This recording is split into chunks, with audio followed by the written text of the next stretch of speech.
Must visit temples in Tirupati part 2లో ఈరోజు ఒక స్పెషల్ వీడియో. ఎందుకంటే ఈరోజు మనం వెంకటేశ్వర స్వామికి స్వయాన చెల్లెలుగా భావించే గంగమ్మ గుడి గురించి తెలుసుకోబోతున్నాం. గంగమ్మ చరిత్ర చాలా విశేషమైంది.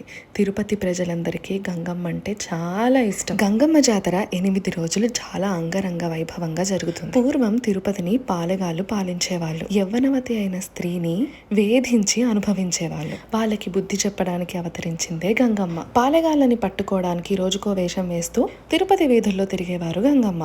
ఆఖరికి దురవేషం వేసి బూతులు తిరుతూ పాలెగాళ్ళని పిలిస్తే పాలెగాళ్ళు బయటకు వచ్చి గంగమ్మకి చేత చిక్కారు. దాంతో వాళ్ళని హతమార్చింది. అప్పటి నుంచి తిరుపతిలో గంగమ్మ జాతర జరుగుతుంది. పుష్ప 2లో అల్లు అర్జున్ వేసిన వేషం కూడా ఇందులో ఒక వేషం. చిన్న పిల్లల నుంచి పెద్దవాళ్ళ వరకు ఆడమగ తేడా లేకుండా ఎవరన్నా వేషం వేసుకుంటారండి. ఆ వేషం వేసుకుని గంగమ్మ దగ్గరికి వెళ్ళి ఏ కోరిక కోరుకున్నా నెరవేరుతుందని అందరి నమ్మకం. ఎక్కువగా మగవారు ఆడవారి వేషంలో వచ్చి గంగమ్మను దర్శనం చేసుకుంటారు. ఈ జాతర చూడడానికి 2 కళ్ళు సరిపోవండి. అంగరంగ వైభవంగా జరుగుతుంది. మీరు కనుక తిరుపతిలో ఉంటే గంగమ్మ జాతరకి తప్పకుండా